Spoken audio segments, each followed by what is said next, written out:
Hey everyone, I just wanted to jump in at the beginning of this episode to point out that there were some mistakes made that I deeply apologize for. There are a couple of spots where I get my chronology about the episode incorrect, but I think we correct that a little bit later. Also, there are some background sound artifacts that were not removed. My hope is that it does not ruin your enjoyment of the episode and that you can keep hanging out with us. With all that said, here's the episode.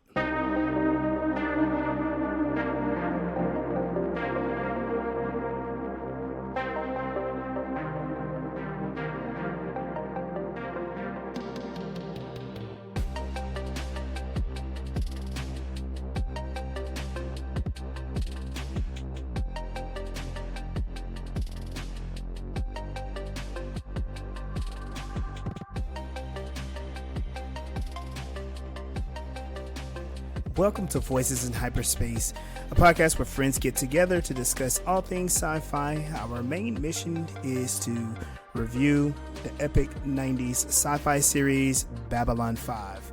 I'm Legendary Black Lion. I'm Captain Melisylum. And I'm Nita. We are looking at episode 5 of season 2, entitled The Lone Dark. And this was, honestly, to me, it was not the most interesting, but it dropped a lot of really cool background stuff. And we had a special guest star on the episode. What did y'all think of it? I thought it was very interesting. The love that sparked immediately from Dr. F. It's a little sus. Dr. F? Is that what we're going to call him now? Yeah. He's Dr. F for freaky. Freak. Yeah, this is the second character that he's hit on. He is sexually frustrated. Somebody just give him a fleshlight so he can focus on being a doctor. I think him being the doctor, he can get whatever apparatus he may need. He can do things for medical reasons. Maybe he needs to change his diet. Get some cornflakes. Oh my God. Oh geez. Yeah. Get him some Kellogg's.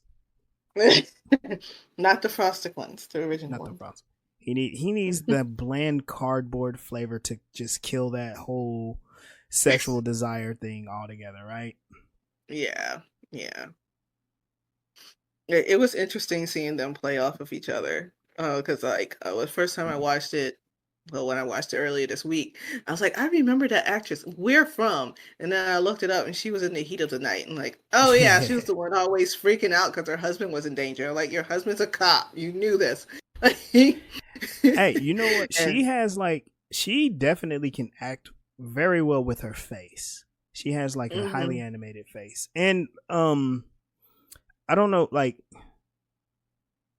how would you even describe her features? Her features are expressive, I guess. You know? Yeah. Yeah. She went from one extreme to another really fast. It's like, why are you so calm about your situation? And then all of a sudden she's freaking out about it. And maybe she's just masking and then can't handle it because it's such a dramatic situation that she's in. Because you should be having a little bit of breakdown, a little bit of trying to digest what just happened to you. You just woke up after 100 years, and she's just like, okay, and this handsome doctor is flirting with me. My husband died. It's 100 years in the future, and there's a monster roaming the station that I'm on. You should be freaking out a little bit. Yeah, and then that little detail, I can't cry. Your tear ducts dry up after 100 years or whatever the curse words.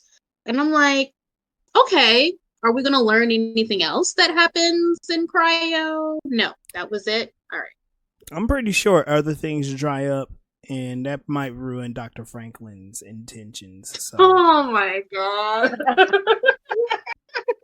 yeah, oh yeah, we're gonna get all of the bio horror of living in space and being frozen in cryo for 100 years, and we're not even talking about the monster. Well, at least not the monster of this episode.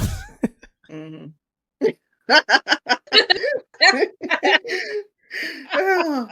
This whole episode is just gonna be sex jokes. Okay. Innuendo after innuendo. Quick change of subject. Our special guest actor. Yeah. Lieutenant Barkley? Yeah, Lieutenant Barkley. His name is Dwight Schultz, and he is what we call an alumni of Star Trek. Mm-hmm. Like, he's been on pretty much every Star Trek except for he wasn't on Enterprise, and was he not on Babylon 5? Not Babylon 5. Deep Space Nine. Was he not on Deep Space Nine? I think he was. He might have been. Okay. I'm gonna have to double check. Yeah, he was introduced on The Next Generation. Mm-hmm. He was instrumental in helping Voyager get home. Mm-hmm. He appears on Star Trek Picard, which I thought was weird. Yeah, I think so. And he was on Cat Dog. Hey, yeah, he's done a lot of voice acting. Oh yeah. Which this episode made me think also, because he's not on every episode of The Next Generation, but he's on some pretty good ones. And so in between time, this dude is hopping around different sci-fi and honestly different genre of TV, and I'm like, of course he's working. And the way he acted in this episode made me think like he's trying to figure out how can I get in this show, because he stole every scene. And like that took some work. Mm-hmm. So I guess if we start from the beginning, we know that all right, so the character's name is Amis, and he is basically running around going crazy, causing a disturbance, and has doomsday rants.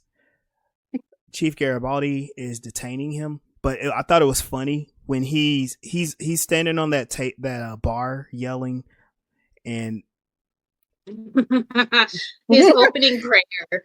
He doesn't even know what to say. On Earth. Yeah, he says on Earth as it is in space or whatever. Yeah. Yeah.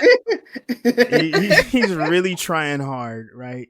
And then he jumps on Jakar, and Jakar looks very like irritated and like, I don't want to be here. He was like, he said something about walking, and Jakar was like, keep walking. Yeah. Right. Because I guess he's trying to sound like a doomsday prophet, which, by the way, in the 90s, I guess they're playing off of that stereotype. He's I keep pointing this out. They have lurkers on Babylon 5, essentially homeless people roaming around. So he's a old white homeless guy screaming at people, most likely has a drug addiction, and nobody wants to be around him. And and he feels disconnected. Turns out he is a war veteran. Yeah, like a lot of the doomsday people from back in the 90s, especially with 2K coming in 2012.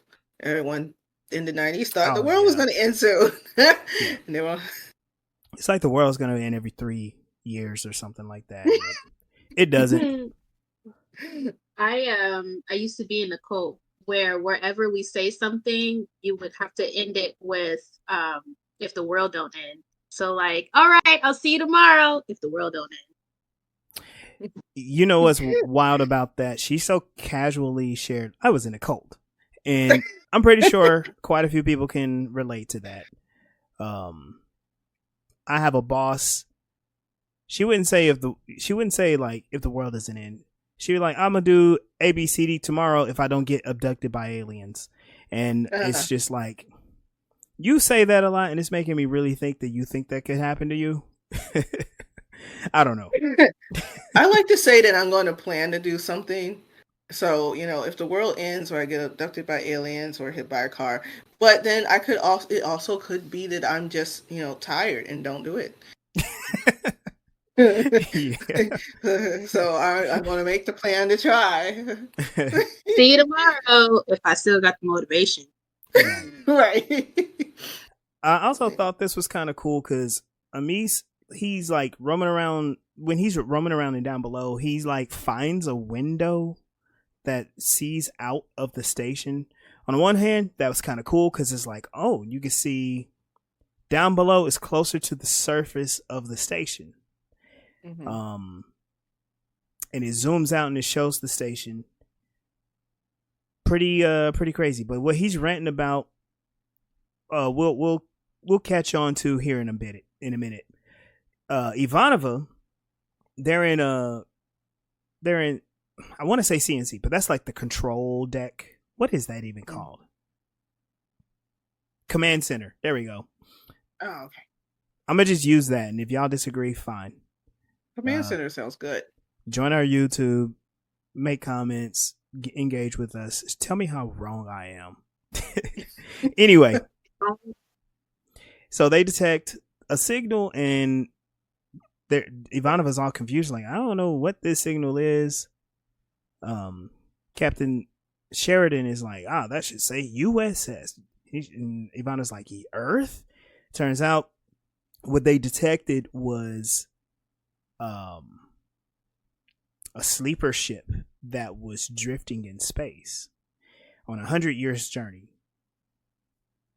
And it had aboard a crew that were in cryostasis. And so they decide, let's go retrieve this ship and see what we can find. I guess station security is very important. But they send Garibaldi to go check that stuff. To go check the ship. I thought that was kind of interesting. What did they find on that ship? They found dead body. Yeah. 2 stasis pods with one dead person and one waking up from stasis who needed to be rushed to medbay. Yeah. And the way they found the dead person, they were like, what's this? Wipe. Oh, this one's dead. What's in that one? Like, just all nonchalant. I guess they kind of expected them to be dead because of like the name of the ship, where it's like they're not using that anymore. Oh yeah, the USS, the Copernicus. Yeah, the USS Copernicus. Like they should have some records of like this is how ships were named back then, because they do pull up records eventually. Yeah, and you get suspicious because she ain't on it. I thought it was kind of funny how the episode is trying to do this cosmic horror thing along with a murder mystery story.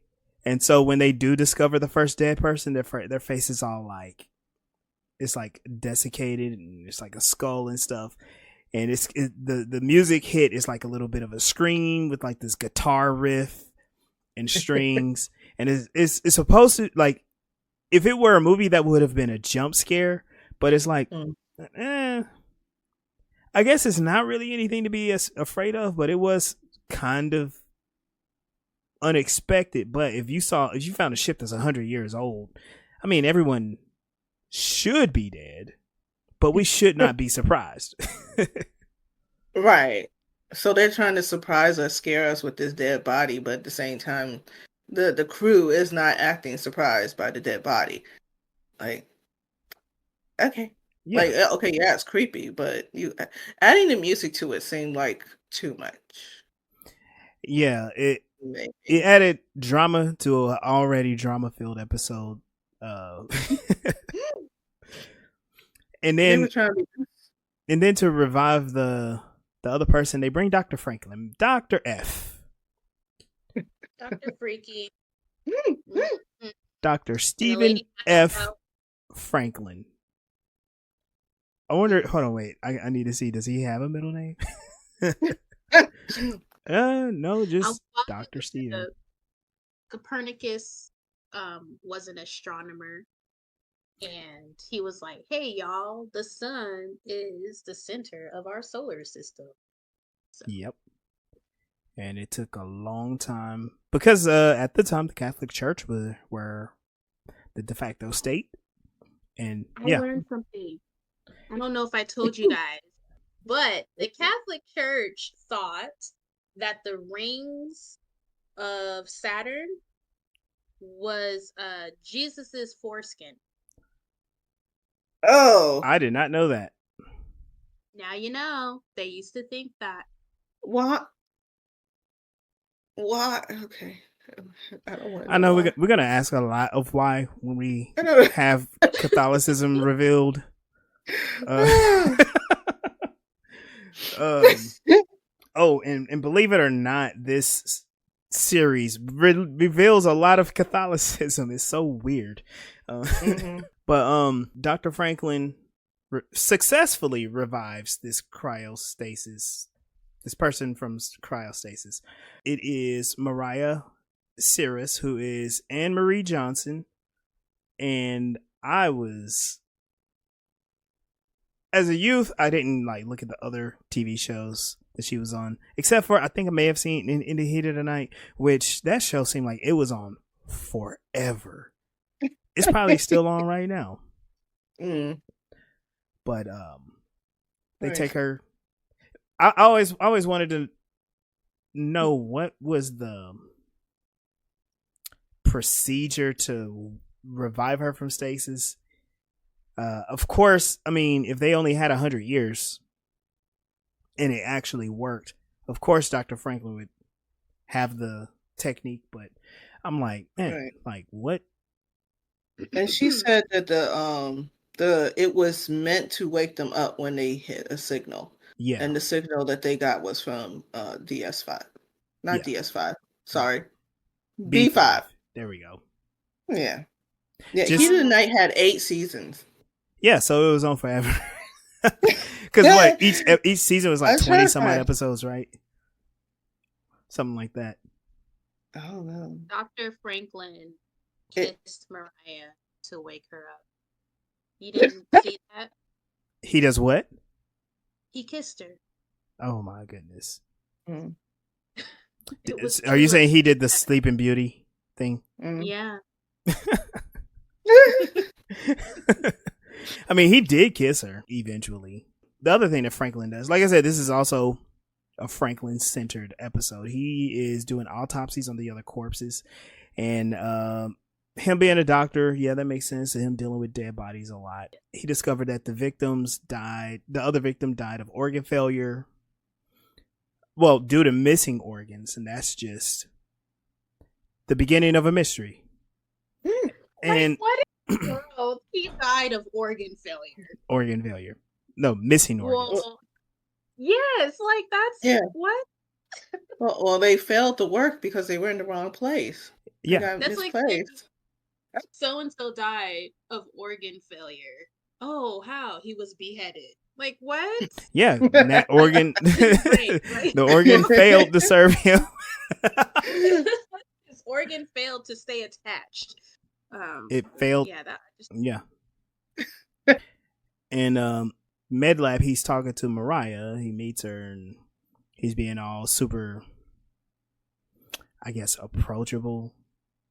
His bedside manner was on fleek. Yeah.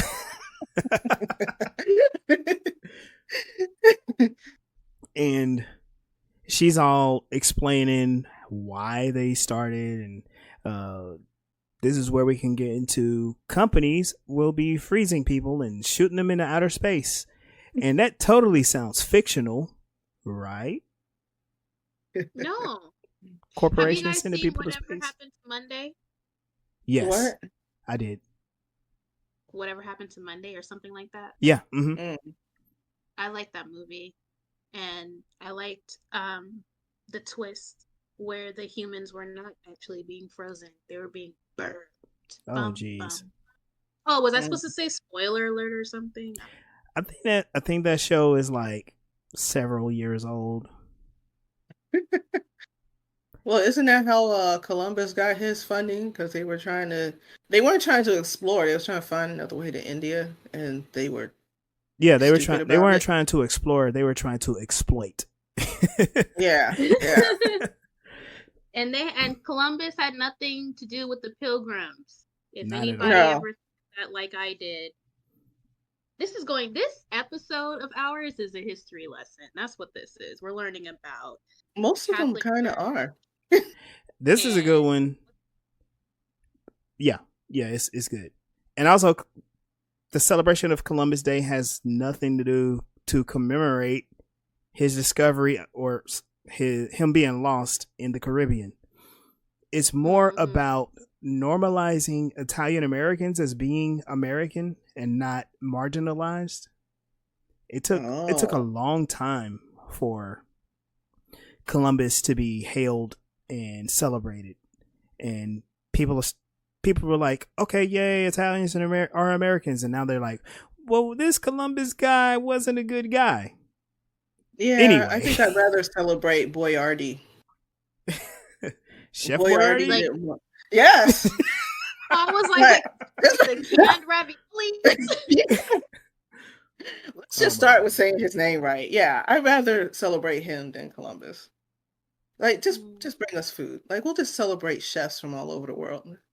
But so Dr. Franklin, he's being all sweet on Mariah, and he's like, "I am so sorry, but your husband is dead." And she's like, "Ah." Oh wait, can you do it, Nita? Okay, nobody can Just hear dry. that. I'm trying to cry, but I can't because you don't care. You broke up with your husband 12 times and then you kissed him goodbye and then you killed him. She was already ready to be with Dr. Franklin. Like, you just Yeah. what to do. Because, You I mean, woke up from crying and there's a cute guy in your face. why would you call for Dr. Franklin instead of your husband when you first wake up? Hmm. So, what do you think the relationship situation was when before they went to sleep? Because she was talking about like we did all these goodbyes and it was for nothing. Yep. You And wasted your then time. later, it was a front. It's like She was maybe they thought that going on this trip would help save their marriage. Yeah. And I Because mean, people do stupid stuff to try to save a relationship. So that she go couldn't ahead. get pregnant because ain't no way they don't have kids. So for Hmm. whatever reason, she wasn't getting pregnant, and that's why they were arguing so much back on Earth. They broke up 12 times because the husband wanted to have 4 kids and she couldn't give him one. And so she decided, hey, let's go out to space.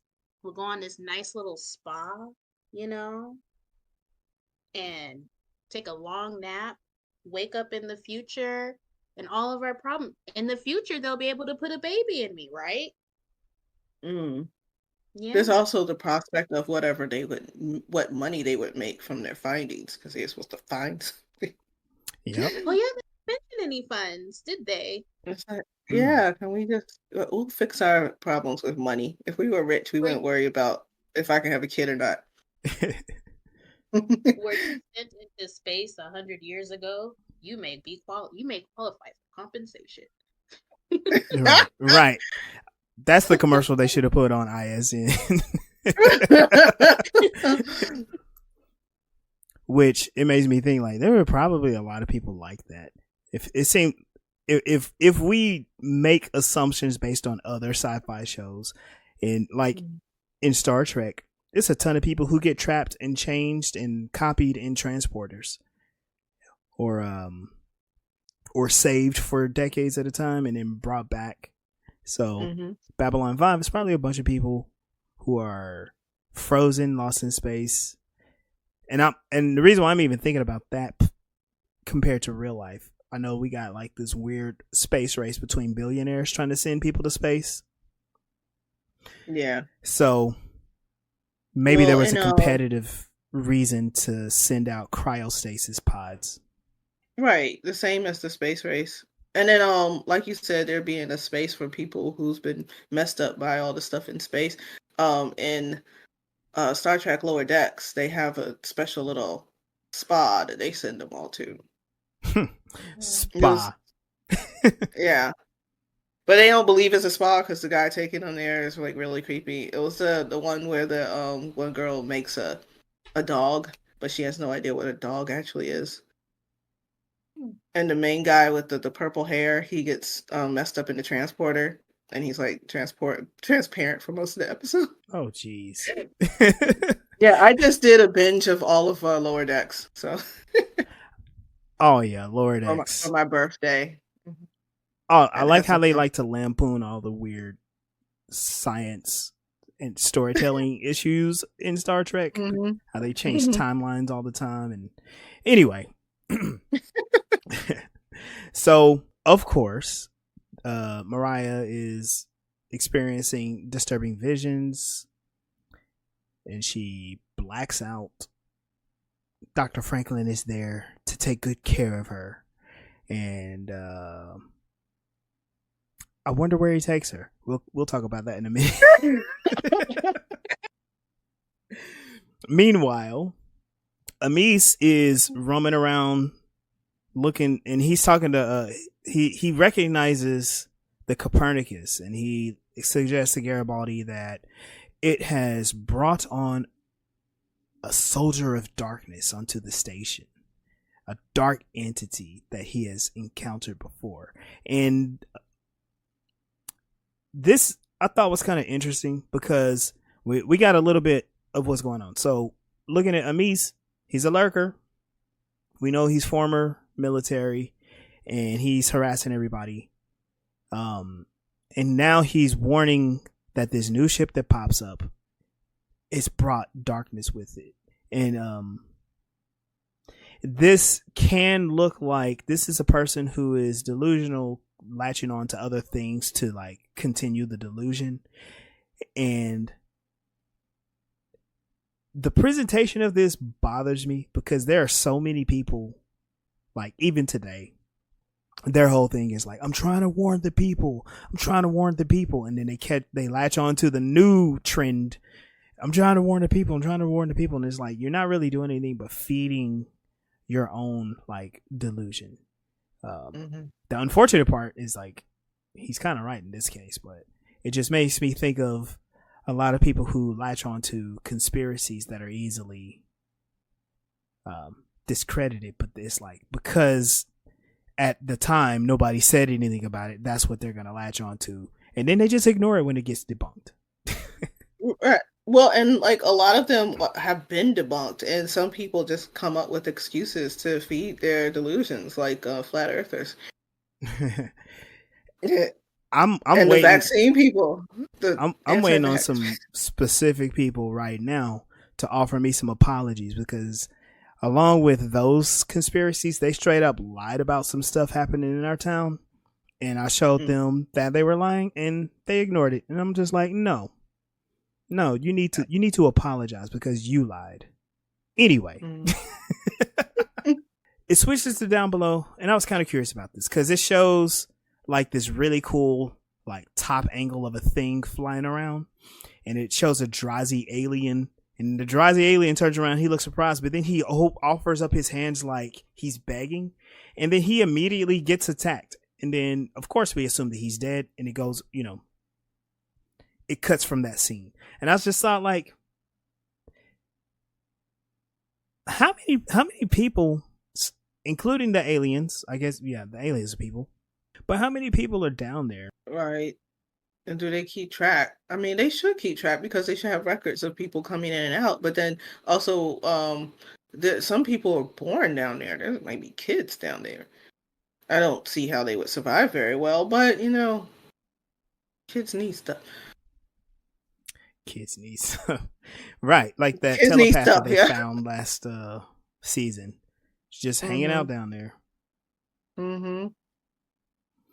It's like, if you have records of people coming in and records of people leaving, and how do you not, unless you get a lot of stowaways, how do you not know how many people on the station?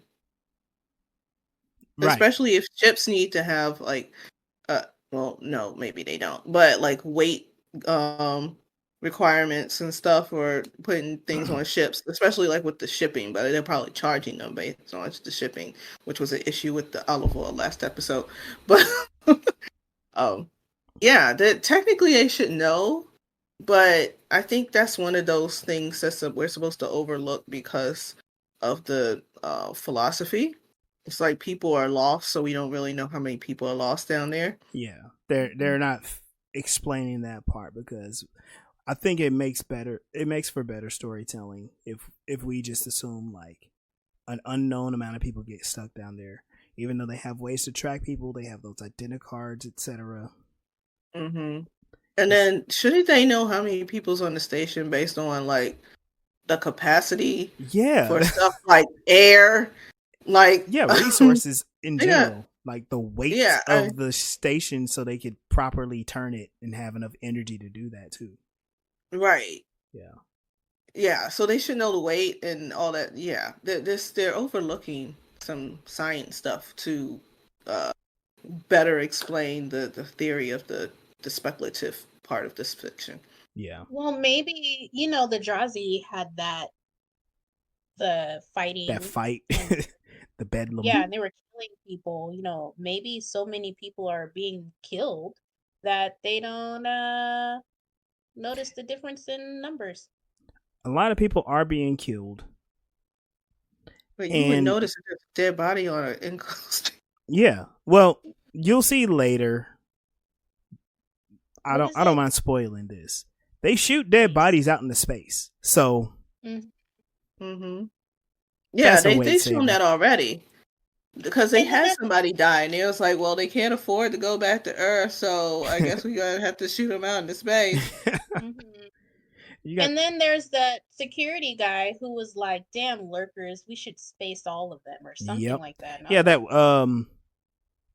that one kind of dismissive, kind of cocky guy. Yeah, he was whatever is racist in this situation. That's what xenophobic. he is. Yeah, Yeah. He is xenophobic, and that's why it doesn't matter how many people are down there because they just out They there don't doing care. their weekly spacing. it's a And that it's a pastime on the station. that kind of goes along with like in real life where people uh, everybody's situation affects everyone else. And a lot of people just ignore it because they don't want to look at that aspect. So if we have homeless here, like we have to consider how it affects everything in general. We consider the education system. Like some people are like, well, they should only get this much education because the income of that area is only so much. But you got to realize these people got to graduate and work and be in the working force, and you purposely want to keep them from an education that affects you eventually, because Yeah. they ain't gonna stay in that school system forever. A lot of times they do, especially at a lower income. They often do just stay there. Like there's generations that'll just stay in projects because they know that system and it's easy to work. But it's easy to work the system, not work a job. But yeah, they're complacent because they don't. It's not in their face, out of sight, out of mind.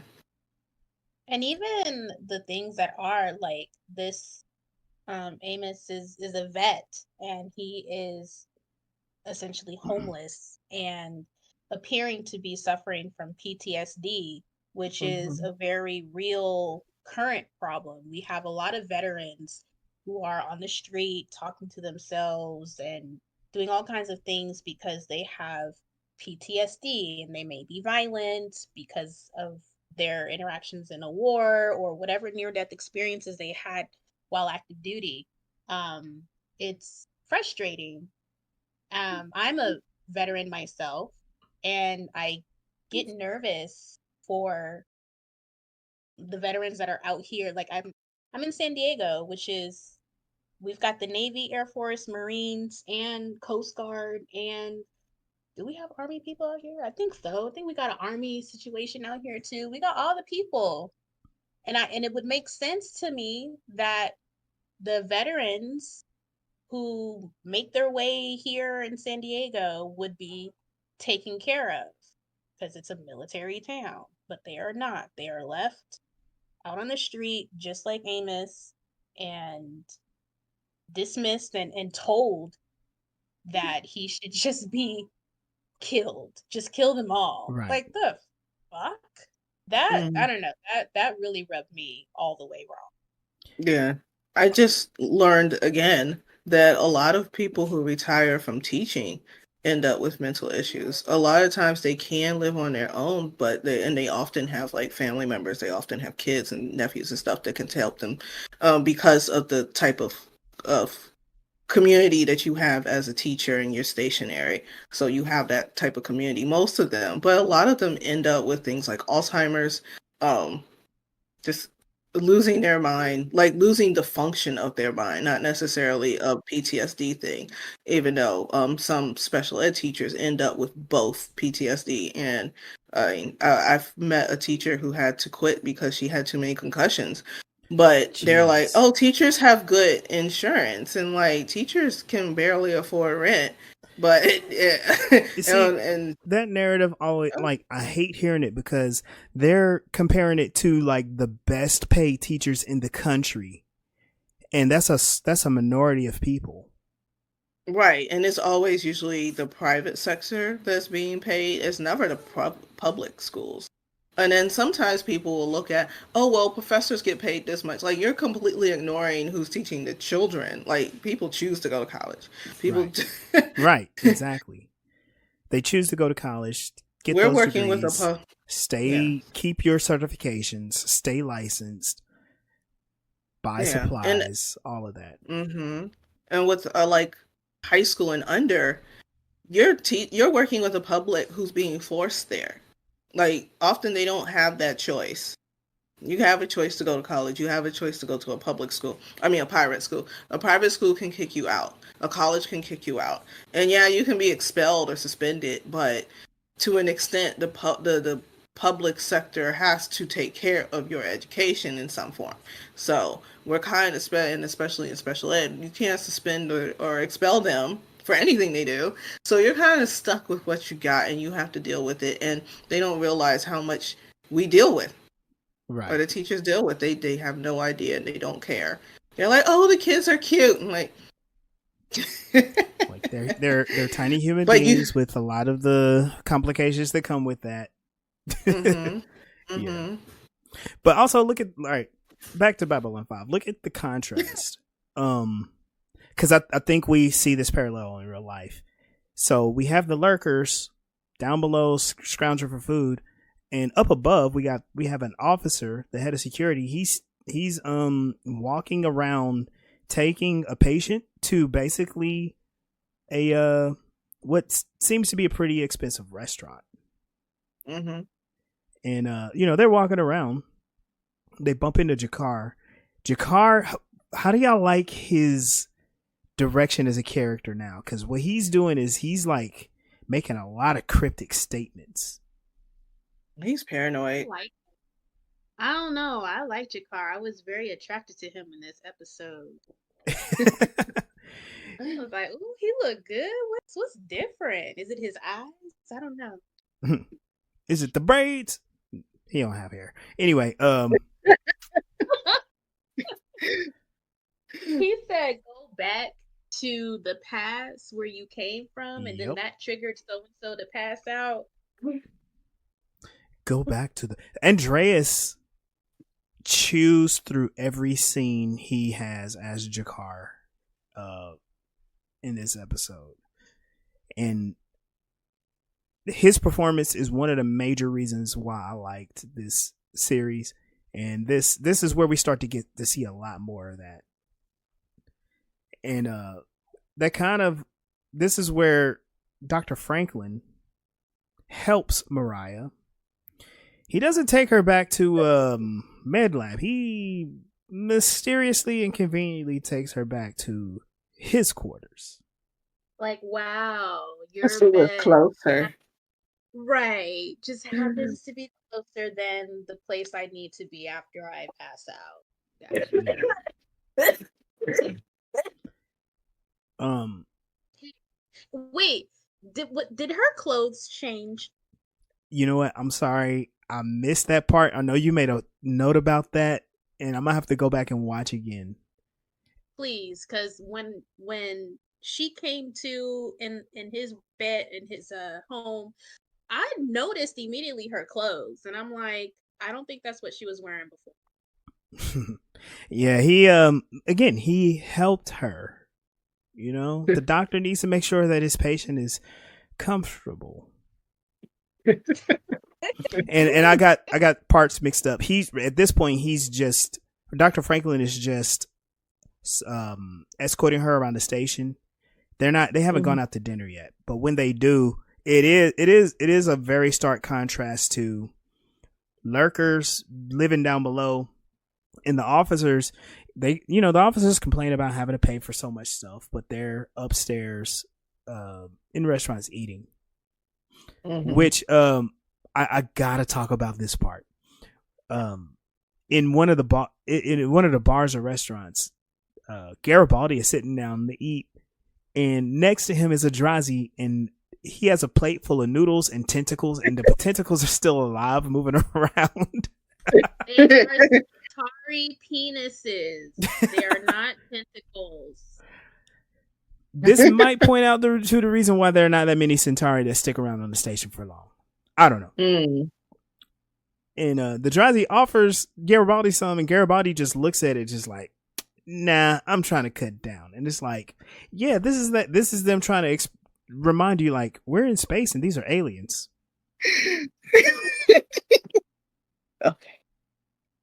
Okay. So the lurker that died was brought to med lab. Dr. Franklin, who's in med lab now, he's he's the one that confirms that he died in the same manner as the person that was in cryostasis. The organs were removed. No, this guy did not die from organ failure. He died from no organs. The organs failed him. The organs were removed. He has no organs. That's what he said. He didn't say organ failure. No organs. And there's no wound for where these things would come and go. Right.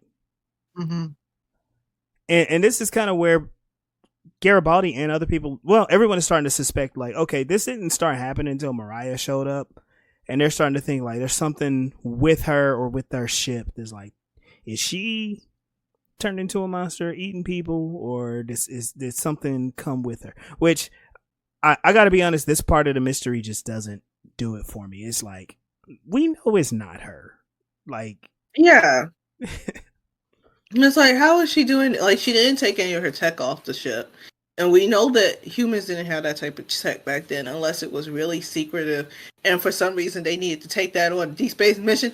Mm-hmm. But they were going out to harvest alien organs or something. Yeah, it didn't. It was really weird that everybody was suspecting her. They didn't suspect the crazy guy running around talking to Doom stuff. Right. I mean, I guess they were only trying to foretell, like, this guy might be onto something. There is something with her, but I don't think the story was told very well, you know. Mm-mm. And speaking of Amis, this is where Garibaldi starts to tell Dr. Franklin and Sheridan about Amis. He's explaining, like, okay, Amis was a war veteran. His men were stationed on a small moon during the war, and that members of the unit were slaughtered. Amis was, he suffered PTSD from that experience because he was the only one that lived out of it. And what they found out with the Copernicus, they traced the path of the ship, and Garibaldi found out that it passed the gravitational pull of the exact same moon that Amis's squad was stationed on. And so now we're putting together some pieces like, okay, the same thing that killed Amis's men killed those people in cryopods. Okay, so we got two steps. And like I said, not very interesting at all. Okay. To me, it's not very interesting. it just kind of lets the story move forward. It felt like to me that the alien was supposed to be a representation of trauma and how it eats at you. Yes, I agree. And then you die from like Organ being failure. eaten No. from organ failure. You just become empty inside. Yes. Yes. And what's interesting is Franklin is being super defensive over Mariah, claiming that she doesn't have anything to do with it. But it's like, it makes sense. Like, Garibaldi is on the right track on this one. I got to give him some ups for this very simple connection that he's on. At that point, Sheridan is ordering a watch over Mariah, and he makes sure to say, like, I want to have 24 watch over her and not at your place, Dr. Franklin, Dr. F. Franklin, Dr. Smooth, Dr. Phil. Yeah, that was after he said, "Oh, it can't be her because she was in my place."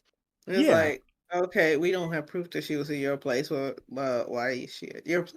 And then he gets very indignant about it too. Mm-hmm. He's like, "Look, I don't sleep with my patients." Nobody said you did. He could have though. He tried to. He would have. He would have. We don't know if he did or not. She passed out. So anyway, I don't want anyone to think about that. We will blank that part out of this episode. Which would I know we're supposed to be blanking that out, but like that would be him taking advantage of her trauma, which is very common. I think yes, people who can be taken advantage of is because they have trauma and can't find self-love in that particular way. This would also be like Franklin's Messiah complex, because remember, he's the doctor and he's gonna save everyone. Yeah, and to Mel's point, that is how most people end up in cults. Oh wow. Oh yeah. Yeah. That's one of the requirements that they look for, like people who are distant from other people. If you don't have good connections, then it's because something's gone wrong. Yeah. Mm-hmm. And there are people who are trying to take advantage of people who are looking for those connections, or they have parts of them that needs support, and they're like, "Oh, we have it for you. Just give us your money, your firstborn, and your life. We'll control everything, and it'll be okay for you." Mm-hmm. And then like going back to like being empty inside and whatnot, people who come back from like war or really long projects, like I would imagine that lady needing a sense of purpose. Like, I did this thing for 100 years. Who am I? All the people that I know are dead. Yep. I ain't got no kids, so I don't have any descendants to go look for. You know, like I would imagine she would be in need of some coping mechanisms. That might explain why she doesn't show that she's like freaked out by the situation, because instead of showing her emotions for the situation, she's just clinging to Franklin, and Franklin's not making it easy. Mm-hmm. Right, he's trying to be her coping mechanism. Yeah. Help this dick. So Sheridan convenes a session of the council, and this part I thought was really, really cool because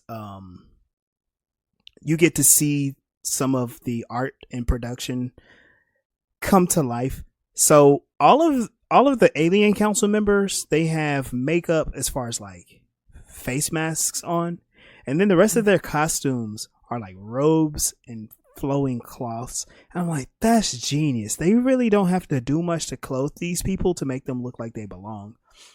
And all of the main characters wear like suits or highly ornamental costumes, right? Mm-hmm. Because Londo, we know he's dressed like a French dictator, and Jakar is honestly, he looks like a mother of pearl Shakespearean character. Yeah, it doesn't take into account like the different ways people or sentient beings would evolve on different planets. No. it all basically assumes that we all had some. I mean, obviously, we had some basic needs for developing, but like, I mean, to plug myself, the book that I'm working on now, I have plant people. Like, it makes sense for them. It doesn't make sense for them to wear a lot of clothes because they get a lot of their nutrition from the sun. They need to be exposed to the sun, to the atmosphere. Why would they be wearing clothes? So They wear solar panels. Say that again. they are solar. They are solar panels. Oh, But I okay. in mean, order they'll be greedy. put in, be like, oh, that's a cool shirt you got on. Yeah, it comes with 2-sleeve solar panels. Oh yeah. Well, they would have to. They would have to compensate for the artificial light in the station. You get to see all the different ambassadors. You got to see the Drazi ambassador, which they're kind of redeeming the Drazi because they are involved in a more diplomatic way rather than beating up everybody they see. They're like, hey, we don't think it's safe on this station. After you done killed half your people, all right. Y'all ran around beating each other up, and it was like, we're not safe. But I guess beating each other up was better than sucking up organs. Yeah, At least it's the enemy that they know. It's Yeah. like, at least I know who I'm fighting. I don't know Right. who this this Mariah lady is. We need to get her off the station. She has brought darkness with her. And I'm gonna say that bothers me a little bit. But we're just gonna pass on by. We're just gonna You know pass on what? by. I think that's a good metaphor for another metaphor for trauma, because the things that's eating you up inside, you kind of like, okay, that's my life. But when something outside of you is starting to eat at you, it's a problem. So like them beating each other up every few years is like the shadow work that they need to do. We don't look at our shadows. Our pain we ignore that pain. But when someone comes at us outside of the internal pain, then we want to say something about it. I like you using that metaphor. We cool with familiar trauma. That new shit, kick Right. rock. Right. Yeah. And That stuff. Londo's being dismissive, which this character hasn't had much to do, but I like that he's just hissing at the scene is great. But Jakar, he's all interested because this is starting to sound similar to what he's been reading about lately. Mm-hmm. And we'll come back to that. We get to see Garibaldi. He suddenly wakes up and he's all irritated. He's like, okay, got it. He goes to the jail cell where Amis is held, and he suddenly wakes him up and he's like, okay, look, you say you saw this thing. I'm gonna give you this opportunity. Show me. Amis is very surprised. Now here's the thing about Amis. I think he's also a drug addict. Because remember earlier he mentioned he was like, oh man, no more ozones. So he probably developed a habit because of his other conditions. Yeah, And self-medicating is normal for that. Yeah. And he's surprised that the chief of security is actually listening to him. Mm-hmm. And so Amis takes him down below. Oh, go ahead. I was going to say he's familiar with the dreams. Yes, he's familiar with the dreams. Garibaldi was pointing out, like, who was it? He said, who is he? He was talking to one of the security guys earlier. He said, were you part of the war? He goes, no. He goes, he has. I've had the exact same dream. Mm-hmm. And that kind of ties into what you all were saying, like the amount of trauma that people came away with. And Amis came back with a lot more trauma because saw his crew get eaten alive. Yeah. That'll do but he also came with information. Like, there is a thing that eats your guts. That be still in organs. So Amis is talking to Garibaldi about his experience with the war, explaining that the monster he was intimately familiar with the monster. The monster lived on him, kept him alive, which that's like a parasitic relationship, right? Symbiosis. Symbiosis. There we go. Mm. And he was saying he's keeping him alive as a snack. So he's feeding him. He's feeding the monster until the monster can get like another big source of food. And that's terrifying. That's where we can get a sense of the type of cosmic horror that's involved here. There's a soldier of the darkness, and let's bookmark that name because it's going to come into play a little bit more later in this episode, but also in the series. Mm-hmm. And they're figuring they're going to have to find a way to like find it and kill it.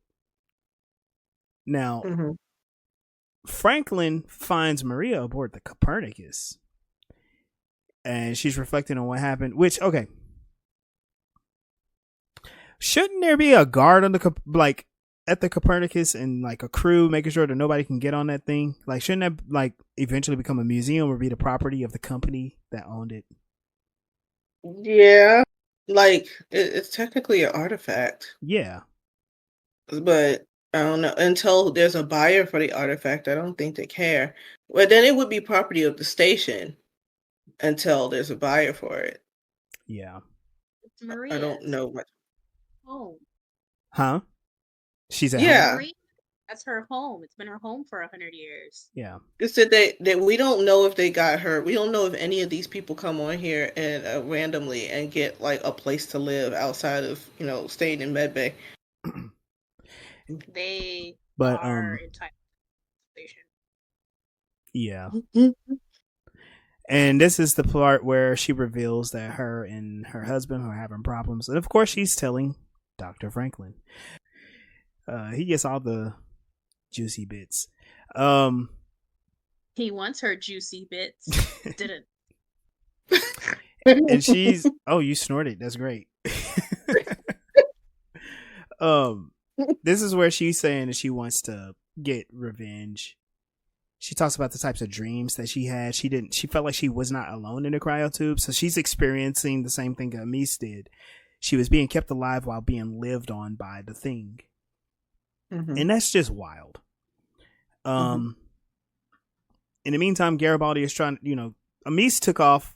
Garibaldi's trying to keep up with him. And then he finds Amis, only like one of Amis's garments, and then a scream. And this is kind of like that whole chase thing. So the thing was still on the Copernicus when they moved Maria's body, and that's why her life signs were going low, because the thing was no longer attached to her, helping her stay alive. Maybe. Yeah, that sounds right. And it was like super low because it had probably eaten a ton of her. Luckily, they got an actress who was pretty. It's thin, but what's the real term? Slight, slender, slender, anorexic. Which, think about it. And this is us thinking too much about sci-fi, but like, if you lived in space, you would probably lose a ton of mass anyway. Because no real gravity. Mm-hmm. And they're not using their bodies either. So was it the cryostasis that just kept them from needing to do things like replenish calories and stuff because they're not using it? Was the cryostasis just to keep them the same size they were before without having to do anything? Not like a real coma. Yeah. Metaphorically, it's a coma, but as far as stories concerned. When Garibaldi meets with Sheridan and Ivanova, he's going over Amis's account of what happened, and the war and stuff. There were despite the official records of blaming the Minbari for what happened to them, he's like, no, this wasn't just a war thing. This was a monster, and. Garibaldi speculates like, okay, this might be the same thing that got Maria, which, okay, I know at this point he kind of catches on to that, but before he was very suspicious of her before anything actually really happened. And I don't know if that bothered you, but that kind of bothered me. I can just chalk it off to Garibaldi has these feelings about things. But like at least say that again. He kind of rushed to the conclusion. He was like, "Oh well, he's dead. She's not, and they were on the ship by themselves, so she must have did it." Right. Yeah. Like he was very suspicious of her particularly, and I don't know. For me, that felt a little out of character because there was so much evidence that like it wasn't her. Garibaldi goes to Mariah Med Lab. He asks if she could help find the monster. She admits that she could feel its presence. So it's not just a physical connection. There's also I guess a telepathic connection it has with its victims. Yeah, that's what the vet was saying. I don't remember his name now. And so CNC has a report that there's weapon fire in Brown Sector, and they're gonna rush down there to see what's going on. And this is where we're starting to get to like the conclusion of the episode. Everybody arriving down to Brown Sector, they find Franklin is treating an injured guard. Which, by the way, remember when Garibaldi got shot in the back last season? I do not see any evidence that he learned his lesson in this episode. I'm just throwing that out there. He never checks his corners. I don't know. Freeze. What did you say? That's what he said when he ran around the corner. Free. He's doing the 70s cop act. Franklin stays behind, and Sheridan and Ivanova, they lead the tactical team to where they catch up with Garibaldi. The monster is basically invisible. I thought this was kind of cool. They didn't have to make up any special. They really didn't have to do much with special effects or makeup or anything like that. No hokey CG like when they had the Techno Mages. They just had like, there's a thing and we can't see it, but it's there. And so they know that the monster is there. Amis is like, screw it, we need to give it what it wants. He lures the monster out and they just open fire. And they that whole section where they're like trapping the monster, I thought that was kind of cool. Cause apparently Babylon 5 has these roaming strobe lights in the Brown Sector for no reason. Is that supposed to like represent like whatever workings are in the bottom of the ship, like what the rotation but they should be in the rotation. I think it's supposed to make it look creepy for some reason. It looks like prison. Maybe it's just a 90s thing. It's their cyberpunk aesthetic. It's like this is the seedy part of the station, and it looks all grimy and gross, and there's too many types of lights and fans. Smoke. We didn't put care into how this looks because this is where like not where the rich people live. Right. People aren't supposed to live here, but since they do, let's make it undesirable. And so from that that setup with the PPG blast and Amis sacrificing himself, they killed the monster. During that scene, they showed like what they shot. It turned into kind of like an electric, like to me, it looked like a neural network lighting up. Yeah. It was slightly similar to the ships from before. Ooh, yes. I'm glad you pointed out. Which is kind of like what they were connecting it to at the end, like something was gathering its forces, and that may have been one of its forces. Oh, and literal force! Like yeah. And I kind of feel like some of the side episodes, especially in season 2, allude a lot to this like dark force that's coming that they're trying to get away from. And those dark forces, this makes me feel like each of the dark forces that are coming represents the things that keep humanity or like a certain form of tech of intelligence from because getting to the utopia or having peace. So we already have the ships that are destroying things that can just like destroy things at will. And then this thing is trauma. So Yeah. we got destruction and trauma already. What else is coming? I don't know. This is a theory that I'm coming up with. Yeah. I like that. But also, another way to look at it is, as you were saying, this gathering forces. This kind of points to it's not just one alien species that's putting together like forces and making alliances. Because we know what though we've seen the things that hang out with Mr. Morden. We've seen the ships, these spider-looking things that are almost there but not really, you know. But then whatever this thing is, this is an ally of those things, and it's also ancient. And there's also a path to where these other things lived. And not only that, this thing has been active for at the very least 10 years. But I'm sorry, not 10 years, 100 years. So it's not just awakening. It's just been out there. So it makes you wonder what other types of malevolent alien species are out there that can cause humans problems, while humans are also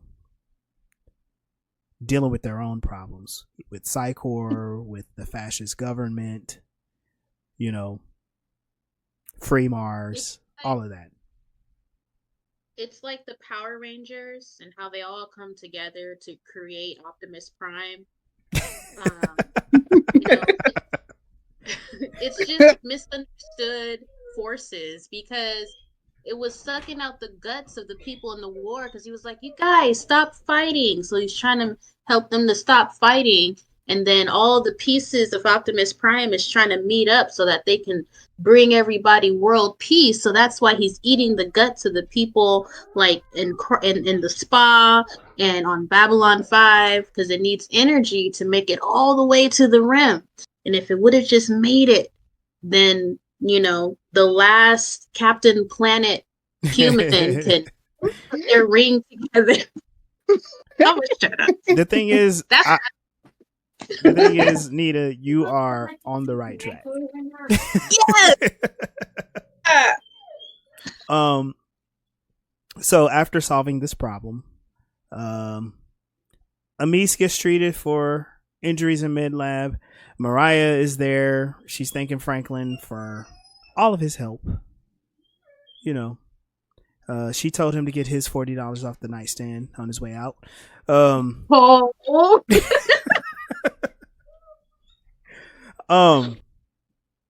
And she's saying that she's gonna go back to Earth, and I thought this part was funny because like she's leaving and stuff. She's like, I need to grieve, I need to heal, but if I ever come back, you and I need to continue this conversation.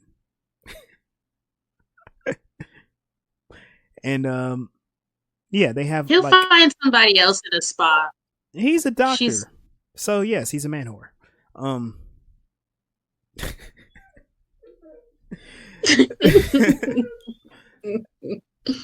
and so they have to have like this kind of prologues. In CNC, Ivanova is talking to Sheridan, and they're explaining like, okay, we were looking at the Copernicus's logs. When it passed this certain planet, it lost 10% of its oxygen, and they thought that was interesting. And they were like, well, where was the ship going? It was like, well, it was going to Zahadum. And this is where Sheridan is like, isn't that the place that Jakar went to go check out to find evidence? You know, which is a good way to remind the audience, like we've talked about this place. Now we've got one awful thing that came from it. When the Narn went to go see it, they got blown up. There's something definitely out. There's something definitely out there. And then back in Jakar's quarters, there he is. He's looking at the Book of Jaquan, and there is a really cool drawing of a scary looking character. And It's a dingo. it's a dingo. Is that what you said? Okay. I was looking at that post and I was like, what does that even mean? It's a dingo. But yeah, so they're looking at the thing that was recorded in the Book of Jaquan 100 years ago, and the Narn, specifically Jakar, has an idea of what's going on, and then we roll credits. I wanted to like say that the forces are dark because they're shadows. They're humanity's shadows that we need to do work on. But Shadow that's work. really silly. Yeah, that's funny. That actually works. That's a really good observation. I'm gonna say to you, Mel, that's a good observation. I think in general, we practice some good. We got to see some good approaches to trauma in this episode. Some other little notes. The relationship between Ivanova and Sinclair, I think, is really, really cool. I don't know what it is about those two. They just have like this amazing chemistry on camera. Sinclair seemed to keep a certain type of distance from Ivanova, and Sheridan is like, yo, this is my best friend. Didn't she serve under him at one point? Am I remembering that? Oh, stop it. I don't remember. Because she wasn't in the war, so it had to be after the war. Yeah. They knew each other, and I can't remember where it's in there. Michael and him were friends, too, before. Like, he recruited him. I know Sinclair recruited Michael. Sinclair, okay, yeah. They were friends on Mars, which I feel like there's a whole story there that... Wait a minute. Yeah, it was Captain Sinclair. Yeah, no, because they're both right. I know Sinclair is a Martian. My brain went back. That happens, especially with this show. Yeah. But what's his name? The guy now. He Sheridan. was in deep space. Sheridan was in deep space for a while. So how does he know her? Yeah, they're from different countries. They were pen pals. Because the research I did on Ivanova doesn't have it that I think of. Because I did a video in one of these on episodes. I can't remember. All in all, how do y'all feel about this episode? I think it was great. I liked the theme of like trauma from war and things like that. And I did not like Dr. F. He's a weirdo. We need to know if Maria had her clothes changed in that one scene. And so I'm confused. At one point, their lasers weren't going to be enough, but then they were for the Dark Force Soldier of Darkness. There we go. They had to like set up some sort of like high-powered trap. I don't know. They solved it really quickly.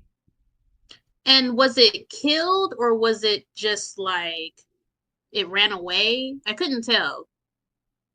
Right, because there's no body. It was just it was energy, and like energy does not die, it changes. That is a great metaphor. This negative energy was like completely indwelling these people, and they had to like get it out and kill it. Mm-hmm. With a gun. Disperse? Does it? With a gun. With a gun. With a gun. So that's what we should give. They had to use people knowledge. Who are killing inside of a gun. You got to give people who are suffering from trauma a gun. What you got to do is you got to remember, knowledge is a weapon.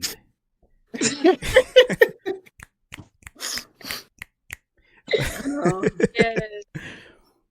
Hotep.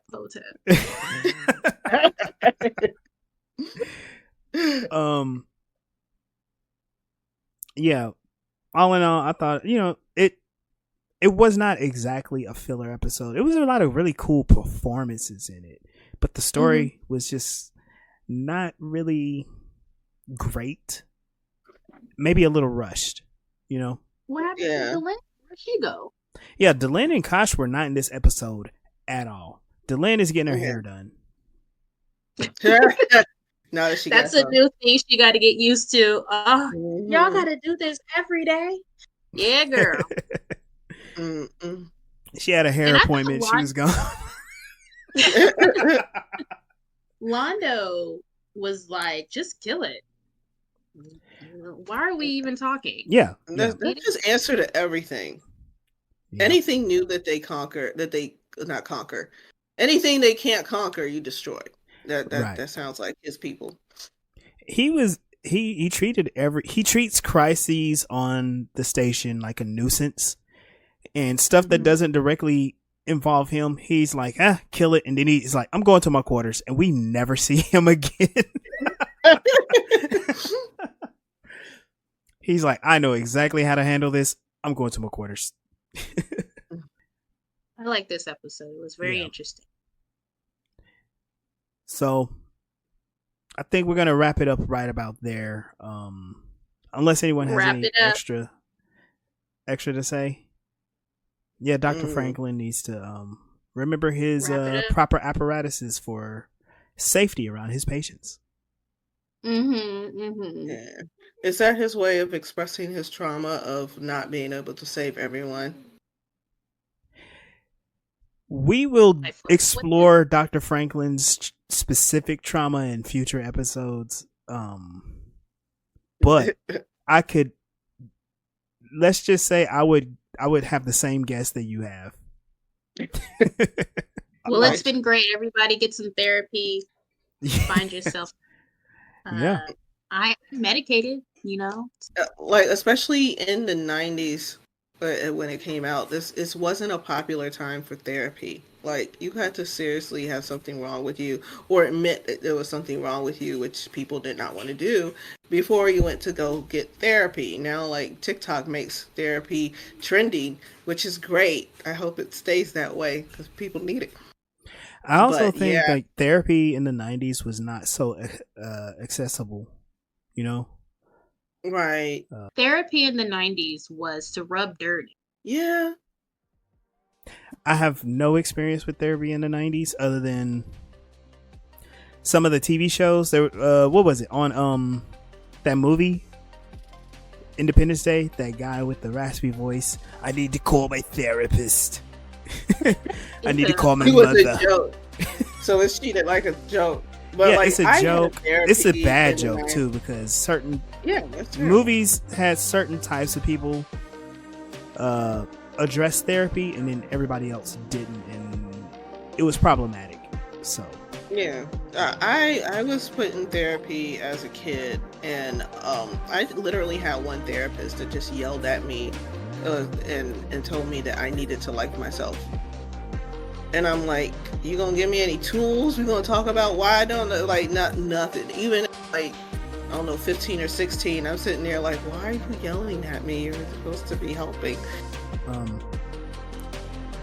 But yeah, all right. And we will say we encourage people to seek professionals, whether you're getting therapy or you're getting prescribed medication for whatever your ailments might be. Keep that stuff monitored, and as best we can, let's heal up, because the world needs you. That was another episode of Voices in Hyperspace. You definitely should follow us on whatever platform you're streaming, and you should share that with your friends. While you're at it, go ahead and check us out on YouTube. Follow us there. Let's build up that audience. Follow us on TikTok. And when you are ready, let's have some fun on our Facebook group. You can find me everywhere. Legendary Black Lion, all platforms. Let's hook up and chat. You can find me anywhere as Mel's Rebellion, or you can go to my website, www.melsrebellion.com. And yo, it's Nita. I paint. I'm at www. Did you know that there are others? It's not all www. But anyway, nitapainter.com. And I'm on Facebook as Nita Painter, TikTok, I haven't been posting lately, but TikTok as Nita Painter, Instagram as Nita Painter. Yeah. That's great. We will continue this journey and we'll see y'all out there. Peace. Ow.